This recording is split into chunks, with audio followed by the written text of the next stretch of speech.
강서갑 출신의 구상찬의원입니다. 장관님이야 고생이 많으십니다. 대북 관련 질의와 또 북핵 문제, 또 테러 지정국 해제의 질의는 여러 의원님들이 질의하셨는데 장관님의 답변이 대동소이한 것 같아서 저는 북핵 문제의 원칙과 또 외교통상부의 에너지 외교가 3년 평균 예산 1억 8천에 불과하다는 것, 또 제2의 동북공정 준비해야 된다는 것, 여러 가지 이런 자료들, 질의를, 이 서면으로 질의를 할 테니까 장관께서는 성실히 서면으로 답변해 주십시오. 네, 잘 알겠습니다. 예, 그래서 저는 많은 의원님들이 북한 핵 문제와 북한 문제를 질의하셨기 때문에 조금 지나간, 그 테마가 되겠습니다만은 너무나도 중요하기 때문에 한중 혐한 문제에 대해서 주로 질의를 좀 할까 합니다. 정부 내 그 한중 혐한 인식을 우리 외무부 대변인이나 또 장관 반응들을 살펴보니까 이 세 가지 정도로 요약이 됩니다. 이 문제, 혐한 문제는 과장이 좀 되어 있다. 또 다양하고 복잡한 원인이 있는 것으로 추정된다. 방치할 경우 양국 간 부정적 영향을 줄 수 있으니 정부 차원에서 관심을 갖고 대책을 마련해 나가야 된다. 뭐 이런 걸로 대체로 요약이 됩니다. 잠깐 그렇죠? 네. 예. 그럼 혹시 중국에서 현지 조사를 이런 문제에 대해서 현지 조사를 하신 적은 없으시죠? 네, 주중 대사관을 통해서 여러 가지 보고를 받고 있습니다만 오늘 이렇게 존경하는 구상찬님께서 좋은 자료를 만들어 주신 것에 대해서 감사드리고 이걸 좀 연구를 해가지고 우리 업무에 활용토록 그렇게. 예. 장관님, 외교부 예산이 1조가 넘으시죠? 네, 1조 예. 2천억. 예. 정부 전체 예산의 180%. 예. 1조가 넘는 예산을 쓰는 외교부 할 일을 돈 없는 초선 의원이 제가 대신했다는 것을 높이 평가해 주십시오. 알겠습니다. 고맙습니다. 본의원 우리 정부가 이 문제와 관련해서 보다 구체적이고 실정적인 원인 분석과 대책을 마련해야 한다고 생각합니다. 장기적인 측면에서 중국인들의 혐한 정서는 중국 외교의 환경적 요인을 제공해서 한중관계에 악영향을 끼칠 겁니다. 그렇죠? 더욱이 중국인들의 혐한 정서는 한국인들의 대형적 정서를 야기시켜서 상호 상승작용으로 앞으로 한중관계에 더욱 악화시키는 요인이 될 수도 있습니다. 본의원 이런 문제의식을 바탕으로 방금 장관께서 보신 중국 내 최근 혐한 정서 및 한중관계에 대한 여론조사 보고서를 발간을 했습니다. 혐한 정서를 방치할 경우 발생할 수 있는 문제의 심각성을 인식하고 이에 대한 현황 파악 및 원인 분석 그리고 대책을 수립하고 동시에 한중관계에 대한 평가와 정책 제언을 하고자 합니다. 정책 국감을 지향하는 우리 한나라당의 내용이 바탕을 두었습니다. 북경과 심양 그리고 청도에 저희 보좌관과 비서관 또 현지 아르바이트를 동원해서 1094명의 중국 내 한반도 전문가를 비롯한 일반 여론조사를 할 수 있었습니다. 장관 이거 좀 보이십니까? 네, 이거 예. 알고 있습니다. 예. 이게 1094명의 중국에서 가지고 온 여론조사를 한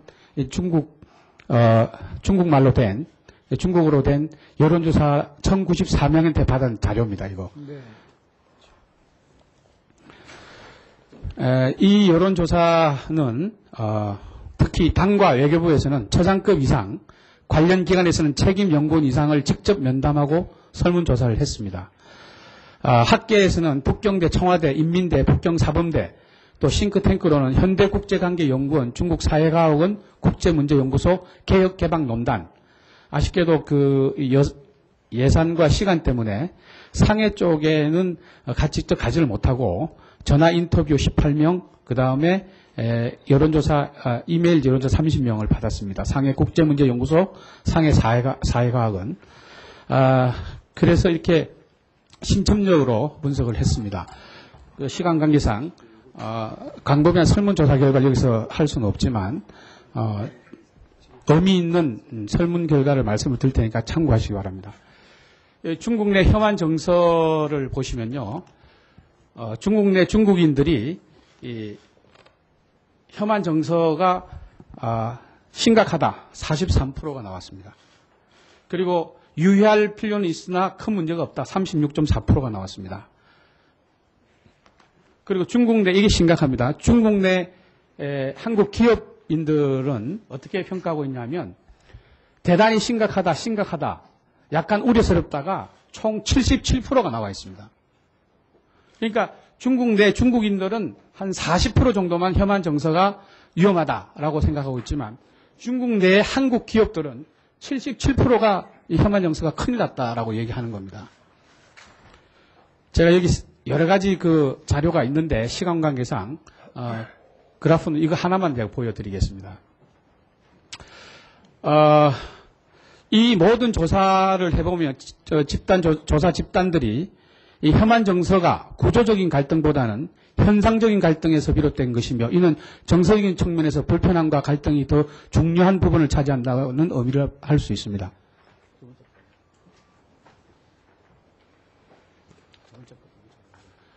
여기 보시면요, 그 중국 내 혐한 현상의 원인으로서 중국 내 중국인들은 한국인들의 중국 내 과도한 민족주의 표출 행위, 이거는 존경하는 우리 박주선 의원님께서도 굉장히 좋은 자료집을 내셨더라고요. 제가 다 읽어보고 왔습니다.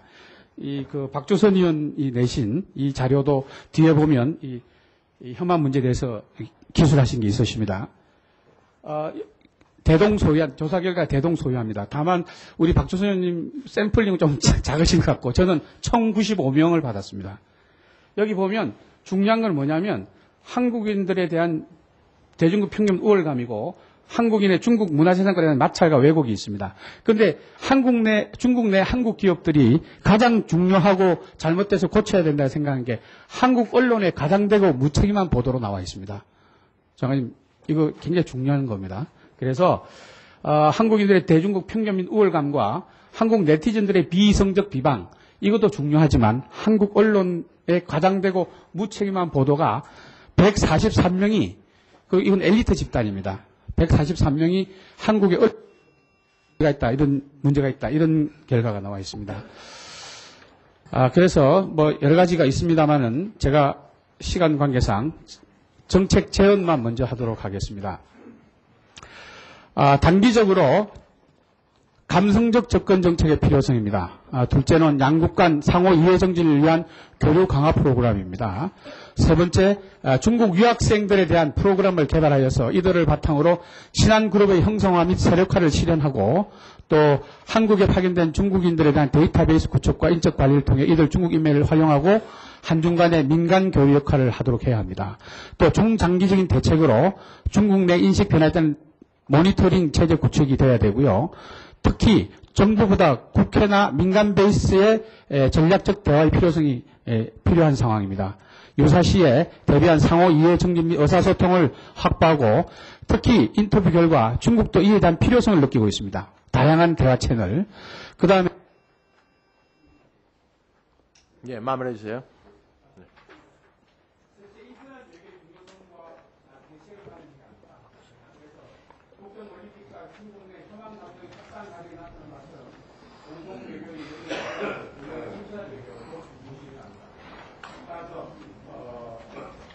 한국 기업인들에 대한 중국의 현안 정책 확산을 민감하게 봐야 되며 정부 차원의 실태 조사가 반드시 필요합니다.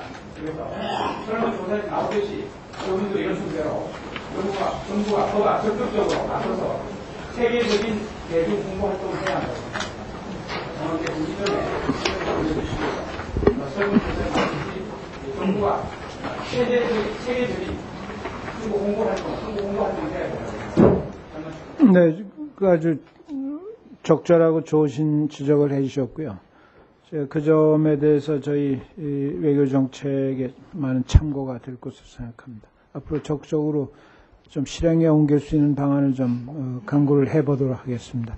여기에 따른 그 예산 편성에도 좀 나중에 지원을 좀 해주시기 바라겠습니다. 예.